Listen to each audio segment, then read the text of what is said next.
Hello, Church of the Shut the Fuck Up. I don't know if you've seen my videos from now or years ago or anything on Willpower. I have the feeling you've seen some of them. I mean, I know we run into each other, but my point in frustration is mainly that an issue of framing. I don't know if you know any cognitive science or have read George Lakoff, but it's about framing. It's the idea that the way you ask a question, the way you present a situation to consider, can help predetermine the answer. So, for example, in politics, Lakoff uses the example of tax relief. We're constantly debating tax relief. An article will be debating the tax relief bill.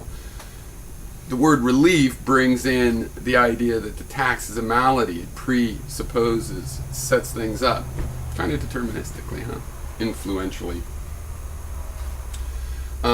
So that, of course, you're going to want relief from a malady. Relief is always good.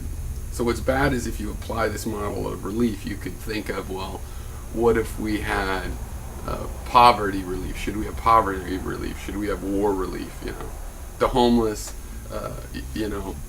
question as poverty relief is different than it is, homeless relief.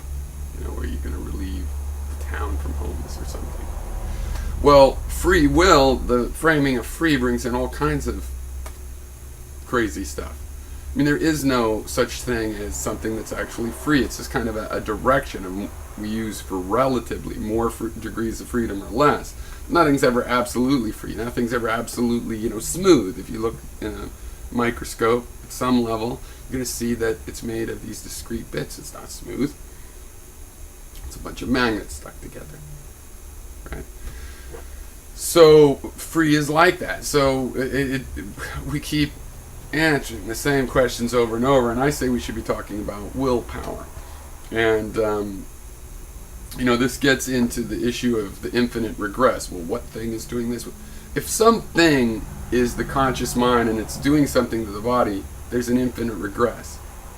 But if it's just the energy, like a motor, gravity is working on some body and pulling it in a direction, you don't go, well, that's infinite regress. What caused the gravity to? Well, the fields and everything caused it, and that caused us.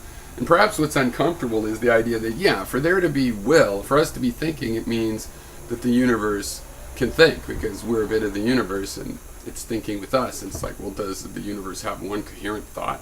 I don't think so. Probably not. But then again, you don't particularly necessarily have just one coherent thought. You're a mess of millions of contradictory thoughts.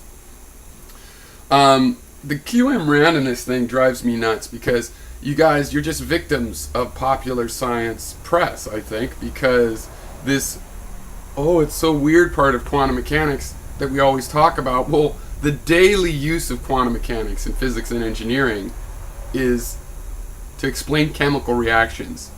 And people are always like telling me, well, there's no macroscopic, ramifications. There's no effect of quantum mechanics in the macroscope. Chemical reactions. They are all explained, like why does an LED, a red LED, glow red? It's the quantum mechanics. That looks macroscopic to me. Computers work on transistors. All chemistry. The good old foaming chemical reactions, as well as the electricity going through a wire. So it's not a force that puts in randomness. It is something that explains the patterns we see in chemistry. All of those regular ones. It's just not deterministic. It turns out that there's a statistical kind of issue, that you have probability. But it's not that things just go all to hell. No, things line up and they work out like chemical reactions. Even the weird parts of quantum mechanics are not going to be to tear a hole in the universe and create randomness. You could control probability. You can create places where there's zero chance that a particle can be there, and you can control the particle. You can move it around. You can move molecules and atoms around by playing with the probability. You don't just lose track, and anything's possible, and pigs start marrying, cats. And you mock a little. It's like, why do you want to have free will so much? Oh, what's the big deal of it? Oh, big deal. Well, the world is fucked up. We need to change the world. And I think, you were talking about some people might not have the ability to change themselves or the skills. Well, I don't think that. I think everybody has the ability, but they won't rather than they will. They won't rather than they will. I say they have this ability, and not necessarily literally. Some people are born without the ability to feed themselves when they reach maturity. But most, 99.9% of the people, and you're talking about, they do have the means, because their brain is absorbing information and they're supposed to react from it. It's the fact that they isolate themselves, and the tools we use to isolate ourselves from those lessons that makes people not know how to change from their experience. It is a natural process that during your experience you will learn how to affect your future experiences, unless you really try pretty hard not to. So I disagree with you on that the free will side is necessarily the harsh side on responsibility. I agree that in ethics there is no entity to hold responsible, because there is no entity. This is also something I've been saying.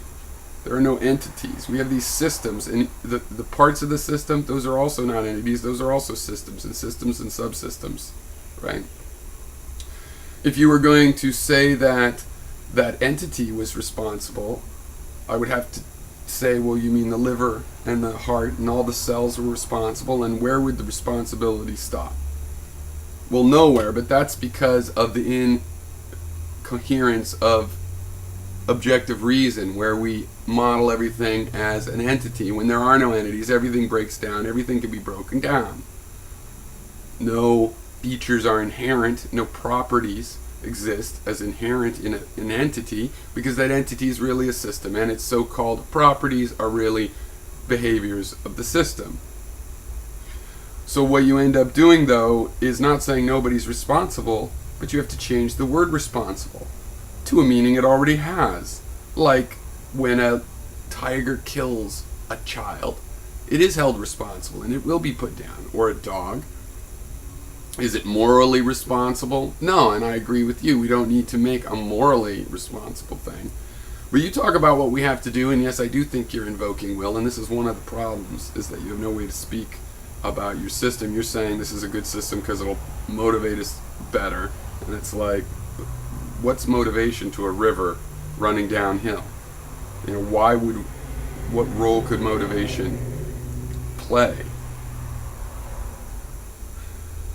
But basically, if you do believe in a determinism of will, then this is the best possible world that we're in right now at this moment, because it couldn't be any other way. And a second from now, guaranteed, I don't have to do anything to make sure that the world is the best possible world that it can be tomorrow. Because it will be. Because there's only one possibility.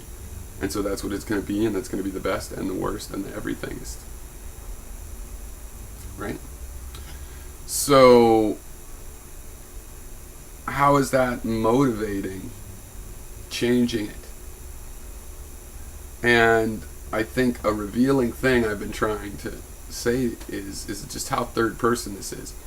You say there's no will, but we can do things to change other people. I say there's a will, and you can only change yourself.